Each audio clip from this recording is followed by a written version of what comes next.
Hello and welcome to Social Media Weekly, episode 26th February 2019.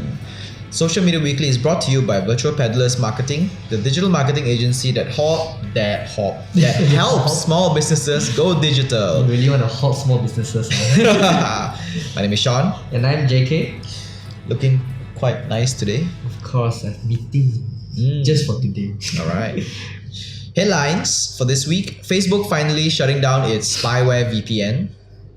Facebook will soon automate all your ad spend allocation.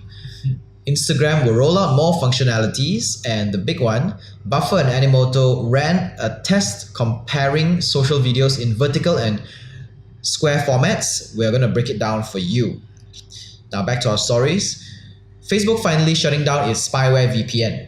Last year we talked about Facebook's Onavo VPN that acted as a software that actually helps protect user privacy from the public's data collection. Alright. But what it actually was doing was actually becoming itself a spyware to collect private information. Following investigation from TechCrunch, Apple App Store and Google Play Store have both blocked the app since last year. After being removed from the app stores, Facebook continued to use Onavo, the Onavo initiative by paying users aged between 13 to 35 years old up to $20 in gift cards per month to spy on all their mobile data. Just last week, a Facebook spokesperson released a statement saying, quote, "Market research helps companies build better products for people. We are shifting our focus to reward-based market research, which means we are going to end the Onavo program," end quote. Means what, they have collected the sufficient data. So the gist of it is Facebook initially released a VPN, Virtual Private Network. The Virtual Private Network's purpose is actually to mask a user's identity by bouncing the IP around servers, so that companies like, for example, Facebook will not be able to obtain all the information on the whereabouts of that person, the IP and all these kind of things of the user. But what Facebook's Onavo ended up doing was they themselves was actually collecting private information from all the users. So it's like setting a cop to rob people. Yes, it's like I'm setting up a police station. I fill it with cops to actually rob people. Yeah, it's like what? Yeah. And So- you're finally shutting down a police station. Yeah. So For what reason? because they wanted the market information, like key information, like how long you are online, how long you are on Facebook, where do you go to, what other apps do you use, and all these kind of usage information is important for marketers to better understand how we use our mobile devices. So technically you have robbed finished Subang Jaya. So now you demolish your police station because there's nothing to rob already. Yeah. So you demolish your police station, and then what you do is you actually went underground. So because TechCrunch investigated Onavo, called them out. So both Apple and Google removed this app from their stores. So what Facebook did after that was they did not disband this group. Okay. Instead, they went underground. Not underground, but they used a different approach by actually connecting to users between 13 to 35 years old, paying them gift cards of up to $20 for them to use an app where they can spy all their mobile data. Technically it's giving them trading information with money. Sort of, yes. Credit. So in a way, this second part, it's more legal because the people are aware of what's going on. Like, for example, I give you X, you give me Y, right? It's a fair trade. But this app would like to access to your Facebook information. collect all the information, and in exchange, you will get You a will get $20 a very $20 gift card. gift card per month. But apparently, what they also say was that the legality of it is not very clear. As in, for example, it did not clearly state that in exchange for X, you get Y. It kind of was a bit vague here and there. So in terms of the legal I part, see. it's not as if the users fully understood what information they're giving away. They're being very subtle. Yeah, So it's like for example, instead of Facebook saying that we would like to collect all your mobile data on what you're doing, where you're going, they just say that we would like access to your GPS, or location settings. Please turn on your location settings. it's a wording kind of thing. Yeah. So they make it seem as if it's a small issue, but it's actually a very big issue. Whoever that write these terms and conditions, very smart. Only Facebook can do stuff like this, to be honest, seriously. Well, at least they're ending it. So hopefully, Hopefully it's not gonna turn into some other underground stuff. yeah, like the dark side of Facebook. Yeah. Alright, so Facebook will soon automate all your ad spend allocation. Right now, we are able to control how much we spend on each ad set within the campaign. But that is about to change. Come September, Facebook will move all budget allocation to the campaign level. Level ad set and ad level budget determined automatically by their AI. On one side, we can sit back and let the better ad set perform even better. But on the other side, we cannot control how much exposure each ad set gets. The only way moving forward is to create a separate campaign altogether so they don't share the same budget. So previously what happened was we can actually set the budget on an ad set level. Yeah. So you have one campaign with multiple ad set. Each ad set gets a specific budget. For example, you have one campaign with 4 ad sets and you plan to put like 1,000 ringgit on each ad set. So the spending will be spread across the number of advertisements within that same ad set. Okay, I understand. Right? But what's happening now is recently Facebook allowed us to move the budget up to the campaign level. So then they will use the machine learning to determine which It's the better ad performing sets one. perform better and then put We throw money there. more budget allocation to that site and then therefore make it perform even better. But what Facebook now is saying is that by September this year, Facebook will remove our ability to set budget on the ad set level. Instead, they will move everything up to the campaign, so there will only be one level where we can insert our budget, and the control of what goes where is determined by Facebook's AI. AI lah. Okay. So the good side of it is that when you look at it from the easy side is that you don't need to do much, right? It's You just put it there, you put a bunch of ad sets in there. Say for example, each ad set is for a different subset of people, or if you're doing a hypothesis testing and A/B testing, you want to know which performs better. You don't have to actually go in there and then see, okay, A performs better than B. I switch my budget over. Facebook will do it for you you. have to do it on a daily basis lah. Yeah, don't have to do it on a daily basis.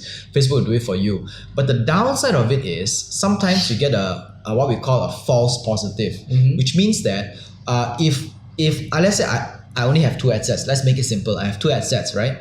If ad set A responds better than ad set B simply because over the weekend or is it a festive thing and there is so happen an accidental image or a description that hits the point just over the festive weekend, Facebook's AI will not know that this one is it perform better because it's a festive thing.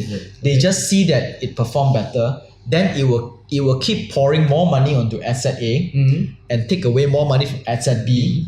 And then once the festive season is over, it will keep forcing ad set A to perform better. Okay. And if ad set A still performs better, they will continue to push more money there. Instead, if Facebook would have allowed this ad set A and B equal amount of footing in the beginning, Facebook's AI will understand that after the past 2 days, when ad set A outperforms B, when the festive season is over, ad set B will be the one that is that will perform better. Okay. But Facebook's AI does not know this. Okay. Will Facebook AI be able to see the click-through rate? Or the They will be able to cost see. per click? They can see all these things. That is what they see, but they cannot understand that humans celebrate festive seasons. All they see is the CPC, the CPM, Correct. the CPV, these kind of things. They cannot see why. They cannot ask the question, why is this performing better than the other? I think they just don't want to go to that extent. Because in the end of the day, let's say it's festive season, then CPV will increase tremendously. Yes, CPV will increase tremendously during the festive season for asset A, let's say, right?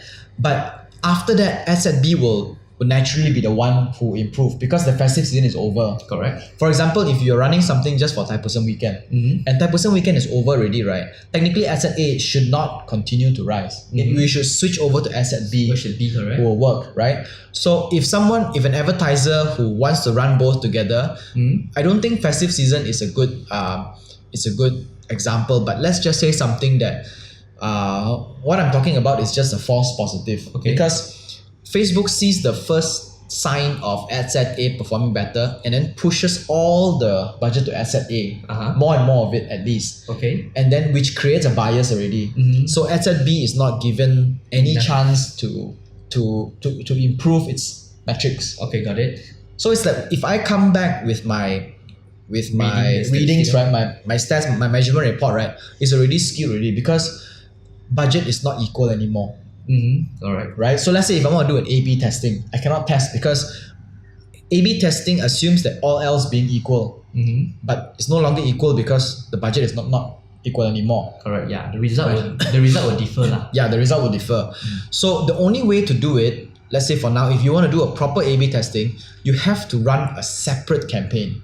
In the campaign level lah, rather than from the ad set campaign level, you have to do two different things. Then just in the end, it's just more campaign only, you know. Yeah, so which means that in terms of managing this thing, if we as marketers were to want to do more testing, we need to test by duplicating campaigns and not ad set. Yeah, correct. Because if you duplicate an ad set within the same campaign, your measurement result will be biased because Facebook's AI will determine where the money goes. Yeah, correct. Yep. True also. All right, next up. Instagram will roll out more functionalities in the near future. Last week, we talked about IGTV being shown in our newsfeed, which I have seen numerous times. They are now seen testing some new features, one of it being a picture-in-picture function that shrinks the IGTV screen into a small window while you're doing other things with your mobile device, including opening other apps as well. So what it does is it goes down into a small little window at the corner and it continues to play. It's like YouTube like that. It's like YouTube and it's like Google Map. You know when you use Google Maps, so as you're using some other app, Google Map is still in the corner. Something like that. So it tries to keep you within that, range. Within visual range. Same frame. Yeah, same frame. They're also testing the public version of collection feature. This allows us to gather a set of posts into a collection or an album. This feature, according to TechCrunch, has a strong e-commerce look and feel, which we think may evolve into a new Pinterest in the near future. Okay. So I think collection is good because Instagram has always had this very bad server system where if you try to recall an old photo, it takes a while to load. Yes, correct. Especially when you go a few years back. If you were to put everything and all these things it's only what is this called? It's a hashtag. You can filter it by hashtag, or you can, if people actually do hashtagging, or the only way to see it is through chronological order, timeline. which is just timeline. If you want to look at something 3 years back, you have to keep scrolling. But what you can do now is I can actually compile an album of all my pictures that I go for mountaineering trips, for example. Or let's say if we have dragon boat trips, then you have one folder for that. And it's not just on stories, but it's for posts as well. Yes. True. Which is very... I think it's to organize things lah. Yeah, Because it's good for Instagram organizing. is getting bigger and bigger already. Yeah. Last time it used to be like, our phone is the cluttered one. Yes. Then we organize things through Instagram. Now the usage is like just take picture and post up on Instagram. Yeah. Now Instagram is the cluttered one. Becoming the cluttered one. So the question now is, because I was speaking to a few of my friends the other day about how complicated Instagram has become. I have seen that it is turning into quite a mini Facebook. A lot of functions going on, a lot of messy stuff going on, a lot of ads. Not just a lot of ads, but a lot of ads of quite low quality happening. Low quality by meaning like the content itself is quality, or the production is quality? The content seems as if it's not relevant to what I am.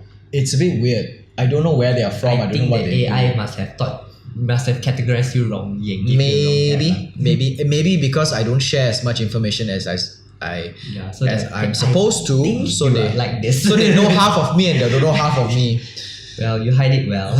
Yeah. But Anyway. from you, avoiding or hide ads. Probably they know what you don't like lah, but they don't know what you like lah. Maybe. Well, yeah, true. Well, Alright, so next up, Buffer and Animoto run a test comparing social videos in vertical and square formats. Here are the findings. So what they do is they have spent 6,000 USD to test whether vertical or horizontal video work better. And here is a simple breakdown of the numbers. First, both Buffer and Animoto found that vertical videos cost on average 30% less in CPC and 40% CPV, that's cost per view, than square ones, which means vertical works better than square. vertical is cheaper in terms of cost per click and cost per view than the square videos. Yep, correct.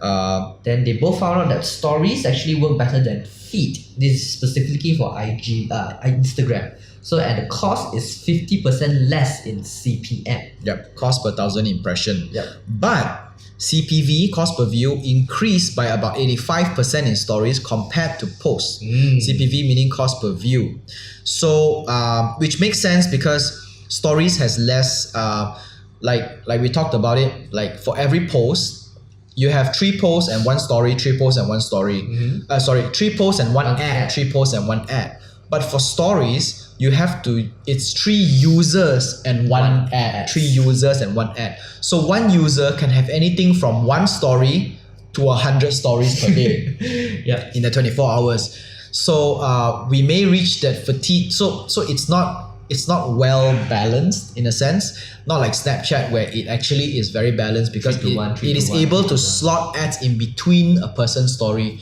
But Instagram cannot do that, at least not at the moment. We don't hope, but we think that Instagram may start doing that, which will eventually reduce the cost per view on stories compared to posts. Then next, also both said that vertical videos resulted in about, I can't see what's the word, 9% more 3-second video views and 170% more 50% total watch times than square ones. Yep. Alright, so this one, let's recap this again, Vertical videos have 9% more 3-second views. That means each person will view the video at a 3-second mark, 9% more. And 172% more 50% total watch times, which means that people who actually reach 50% of the watch time, 172% more people actually do that on vertical videos more than square videos. Compared to the square one, which I find is really, really interesting though. It means it can actually, people are more engaged even through the dimension. I think it's not so much about engagement, but I think it's about immersive. It's like if you have a vertical video, right, you have no distraction. Because your entire screen, right? So you don't have you don't have description here or stuff happening around.